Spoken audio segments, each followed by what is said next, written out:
Urgent news, morning of protest at Ninho do Urubu, and Jorge Carrascal is the most criticized player at the entrance of the Ninho. The players arrived for the morning training and Flamengo fans, both regular and organized supporters, were waiting with banners. In fact, we have images of the banners here to show you. We've already posted them on our social media, and we're also going to talk about it here.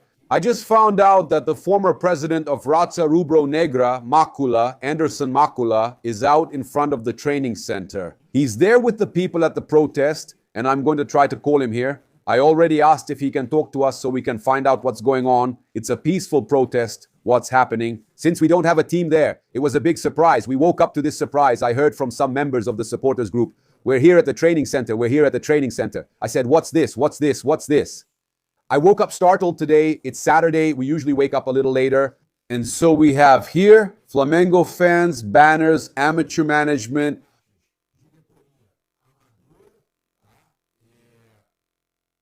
There's that here too. Look, Boto is incompetent. What a crazy thing, right, man? Jose Boto, who was being praised like a god a week, 2 weeks ago with Paquetá's arrival. Everyone was praising the signings and everything, but now Paquetá still hasn't managed to succeed.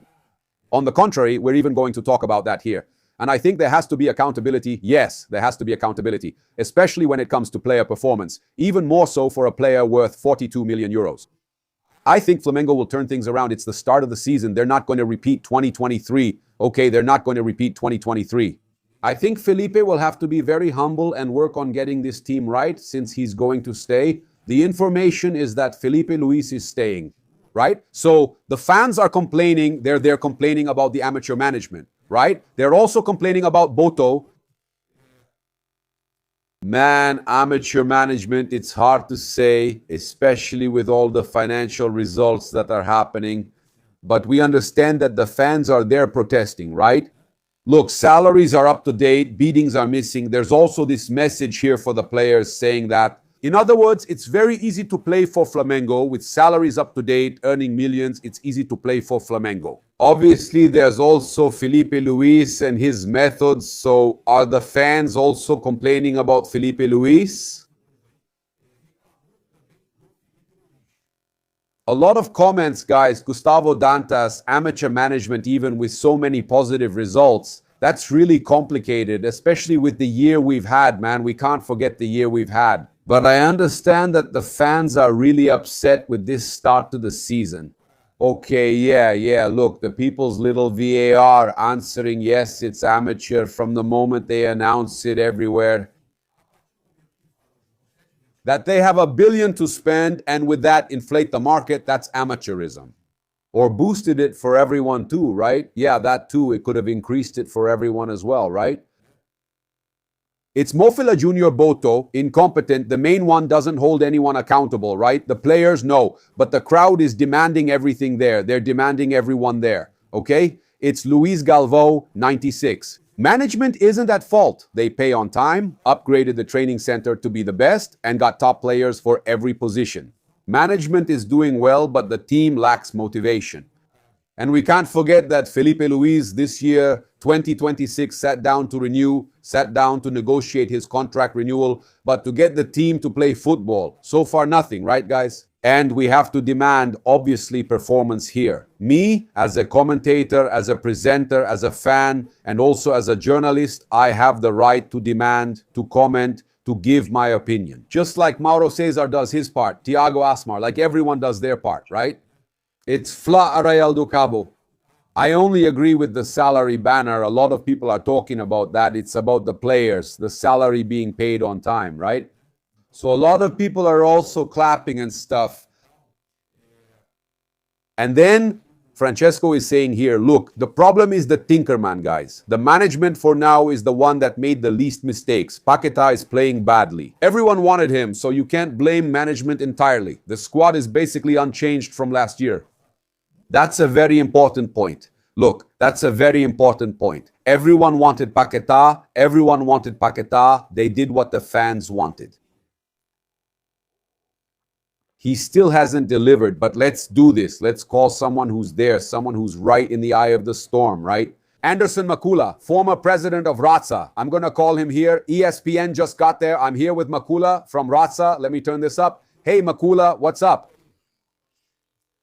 Everything's fine here, man. What happened there? Did the guys go to get answers about the recent results and what's been happening? Man, it's kind of standard. The pressure, the way the team is right now, they're not performing. The team can't develop. Felipe Luis's narrative is always the same. There's no kind of pressure at all. We have players like that. That's when Carnival went too far and crossed the line. They told me that. They said the one who got the most criticism was Carrascal. So from your perspective, is that true? Yeah, the one who got criticized is a good player, but he just kept messing around. But he's into drinking, so that really affects the team's performance. And Felipe Luis, as a coach, he has to be firm. If a player is drunk, he can't play in the next game, man. He has to get at least some kind of punishment, even if it's the minimum. And in this narrative from Felipe Luis, thinking the team is playing well, everyone can see the team isn't doing well. Passing the ball, having possession, man, if it doesn't result in a goal, that's not playing well. Come on. We didn't see any videos, right? Not one. I think your action was more about applying pressure than getting publicity. That wasn't even announced beforehand, right? It wasn't even announced beforehand. It was just a thing. There's a group of people there. People from Jovem from there too. People from Rasa. There's a group of people there. But you guys didn't promote it. It wasn't something that was really publicized, right? Wasn't it? It seems that no, the special police was notified as usual to inform the police. They were notified. Yeah, there was a big police presence here along with the Flamengo fan groups. But the main goal of being able to go in and talk to the player is never achieved because the player is shielded by the club's management. The club's management shields the player. That's the truth. Did you manage to talk to any player? Was there anyone who rolled down the window? Was there anything? No one rolled down the window. That's crazy. No one rolled down the window. And so far it's been peaceful. How is it? Explain. What happened there? Peaceful dialogue. Obviously, the player who couldn't stop on his own for people to knock on the window a bit, which is kind of standard, but it was to be able to have a conversation. The main idea, Barbara, is for the leadership to enter. And today, the leadership, I'm Macula, but for the leadership of Rasa, of Jovem to enter and to talk to the players, that's the main idea. That never happens at Flamengo. It's only at Flamengo that it doesn't happen. It happens at every other club in Brazil. Dialogue for the sake of dialogue. And the banners you have there, can you show the banners? No. No, they've already taken them. The person from Jovem who brought them already took them back. Yes. But they're the ones I got. The photo, right? Maybe you got Felipe Luis and his convictions, right? That's it. That's how it is. Complaining about both management and players, right? That's exactly what happened. I told Luis he's the most lost in the squad. If you stop to analyze, really, he's lost. His interviews are disconnected. Just stop and analyze. He can't make any sense when he talks, and he still tries to emphasize that the team is doing well, but the team is not doing well. If the team were doing well, had beaten Corinthians or been champions this week, they'd also perform better in the state championship. Madureira isn't a real benchmark. No, I said that. I don't know if you saw my videos. I said, look, I don't want anyone celebrating a win against Madureira. That's a joke, right? It's not a benchmark for anything. Madureira, Sampaio Correa are not a benchmark for anything. It doesn't exist. It doesn't exist. We know, Macula. Look, you know I speak my mind. I talk. Damn. If I think something's wrong, I say it, man. We know the team won everything last year. We know how to value everything the team won last year. Now everything, the beginning of the year is starting to look like that of 2023, right? Does it happen? It's just that soccer is it's cyclical, it's dynamic, and the team that invests well has to win every year. So if last year is behind us and they invested even more, they'll win again. So you can't start the year with the power that Flamengo has the way things are. Before you blamed a physical issue, now what will you blame? First of all, in my opinion, Felipe Luis was weak when he didn't stick to the plan. There was pressure from everyone, and he ended up bringing the team back earlier than he should have. So I'll take the blame for that. Hey, Macula, you know your friend here, was complaining. I was one of the people complaining. Weren't the kids handling it? But do you know what my suggestion was? Do you remember or not? My suggestion was to put in the guys who had just been signed. Vital, Andri, the guys who weren't overloaded the previous year, and also the players who weren't used last year. That's it. They shouldn't have come back. Everyone, they shouldn't have come back. That's it. with this mix, it would definitely bring results. Maybe their teams would come back, they'd come back better, but then also, Papa, it kind of takes away from the responsibility and commitment since they came back earlier. It's really going to change their lives.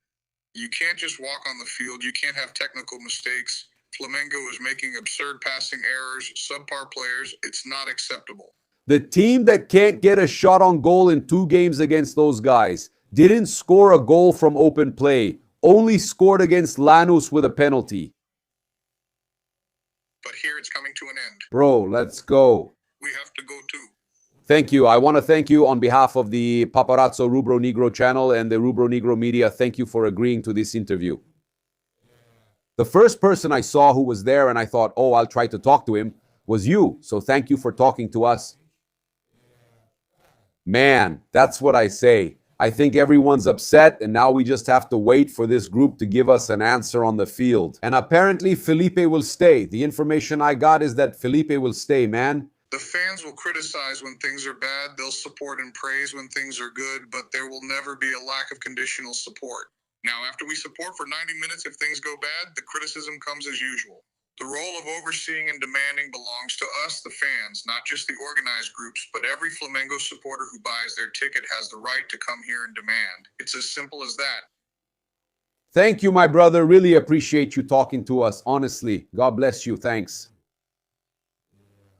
Macula. So, former president of Raça, who I heard was there too, people from Jove and people from other organized groups. But I said, man, I'm going to try to talk to him here so we can find out what's going on, understand and see some of the footage from over there. I don't have a team there, but that's it. It's happening right now. On Saturday morning then, the Flamengo fans protest, the organized supporter groups, everyone was there at the training center entrance. According to Macula, former president of Raça, it was peaceful at the entrance of the training center. There, and the player who was most criticized was Jorge Carrascal. So guys, if you're here, if you've made it this far in the video, I want to invite you to subscribe to the channel. I'm going to say it like this. What's up, guys? Greetings, red and black fans. This is Flamengo. Welcome to the Paparazzo Rubro Negro channel. If you're still watching, please support us during our games and exclusive coverage. Subscribe, turn on notifications by clicking the bell, and like the video. I'll also share Flamengo's official products here so you can support Flamengo through YouTube shopping. Remember, Arudo's Caravan supports us. You can travel with Flamengo and watch Mengo's games through Arudo's Caravan. In Rio de Janeiro, there's a reception and tickets are included. You can also lose weight with the My Slim program, get more hair, lose weight in a healthy way with medical supervision, and it's available all over Brazil. Well, here we are. I want to invite you to share this link in your WhatsApp groups. It's very important. You really help our work a lot.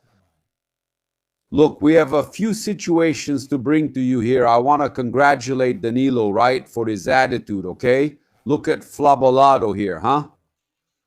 The player Danilo from Flamengo made a donation to the people of Juiz de Fora in Minas Gerais. Really cool, huh?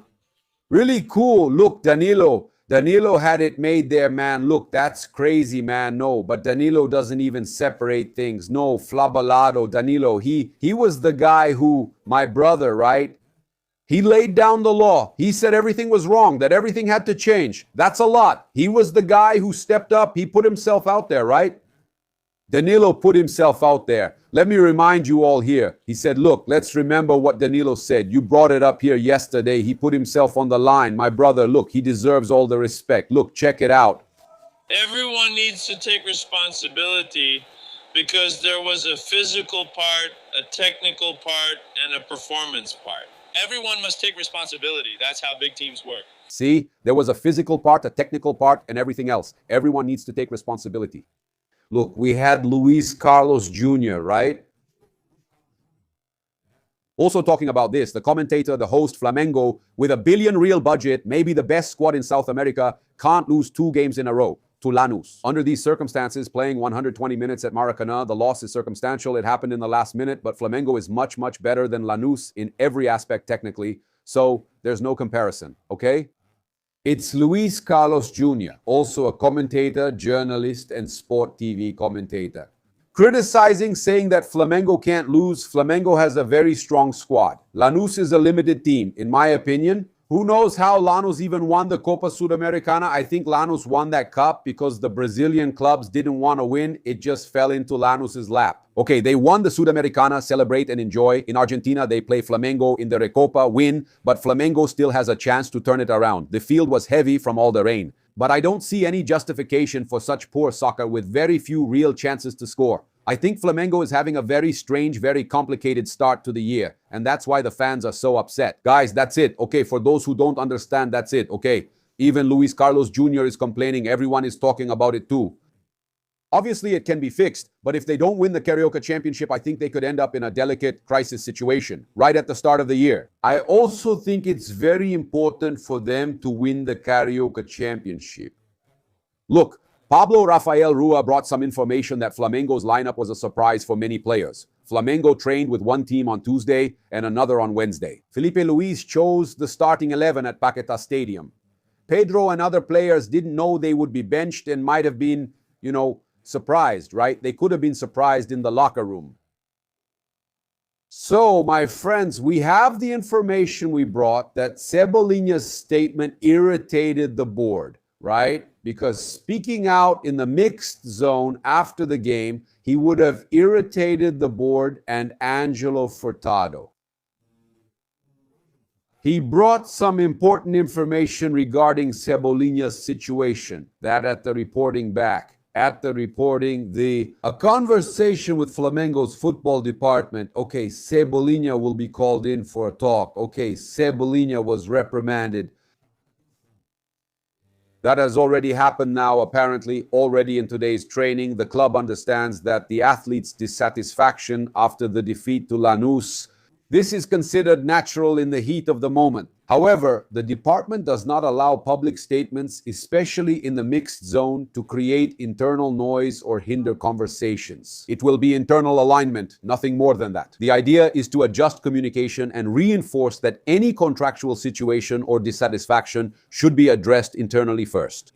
The investigation is being conducted with Paparazzo Rubro Negro. Thank you to Angelo Furtado. And so, man, does this information show that there was a dissatisfied player in the locker room? Cebolinha, after the game, went there to talk, and he said in his interview that he found out he wouldn't be playing while he was in the locker room. He also confirms this information from Pablo Rafael Rua, and all this information we have about what's going on behind the scenes with Cebolinha, right? So there's a lot we have to talk to you about. I'd like to take this opportunity to talk about Paquetá, about the moment Paquetá is going through, and we had FC Football Curiosities explaining here that the big villain of the equalizing goal that ended up giving the title to Lanús since the game was going to penalties, that's where Flamengo lost their way. It was Paquetá. A wrong pass from Paquetá to Leo Pereira. Leo Pereira was already very tired. Let's listen here, okay? It starts when the Lanús player in total desperation kicks the ball forward, trying to get rid of Flamengo's pressure. But he ends up clearing the ball exactly to Paquetá's feet, who is completely free and could easily control the ball calmly. That's what Jorginho, with his arms open, is asking him to do. But Leo Pereira at first also had a lot of space near the edge of the box. The midfielder, noticing this, tries to play the ball to the defender with a first-time pass. The problem is that we were already in the... Follow FC Curiosidades do Futebol. He does a great job, and Leo Pereira was simply dragging himself on the field. Maybe because he was very tired or felt something, since a few times he put his hand on the back of his thigh. Counting on that, and with Paquetá's horrible pass, which ends up forcing the defender to fight for the ball with Guilherme.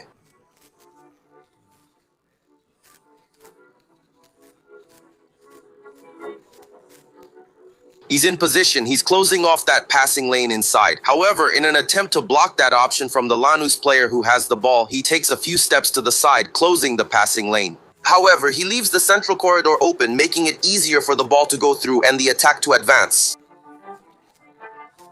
The marking is well set up. It was 6 against 3. The chances of this Lanús attack leading to anything were very small. Felipe Luis here at the bottom of the image.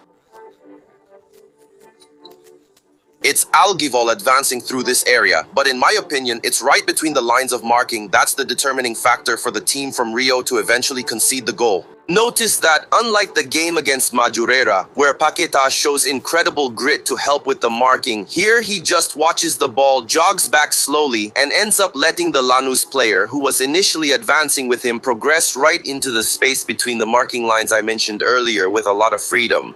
And you might even think, but this is Pulgar's marking zone, so it was his responsibility to track that player.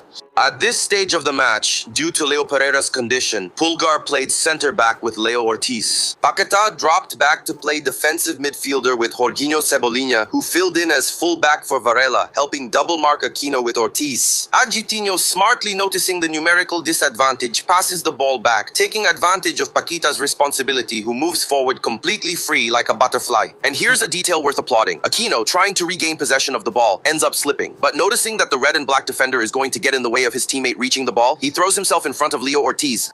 Leo Ortiz in an unbelievable state of apathy, thus ensuring the continuation of the play. As a result, right after, Lanús manages to exchange passes and the play that seemed like it wouldn't work out at all since Paquetá perfectly grabs the lock, but he manages to easily break free from the midfielder's marking and goes straight at Jorginho. As a result, neither Jorginho nor Paquetá go up for the play, and to make things even worse, Leo Ortiz once again, just like in the first leg, mistimes the ball. The Lanús defender scores the goal surrounded by 3 Flamengo players. And you over there, were you going crazy? We're having a bitter weekend. We're having a bitter weekend. FC Football Curiosity is perfect.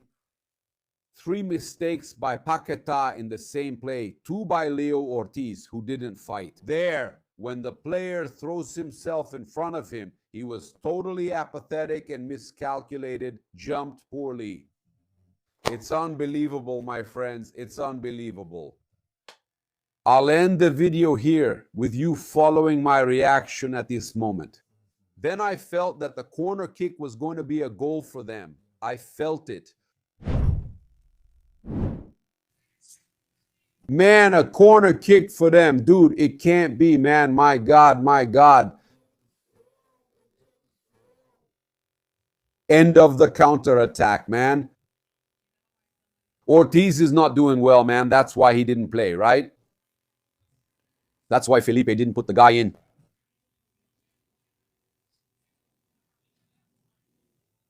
No, don't ask for a goal now. No, it's their attack, man. Don't ask for a goal now, for God's sake, man. God damn it, they scored, man. It's over, Maracanazo. Unbelievable, man. In extra time, man. Goal by that total scoundrel, man.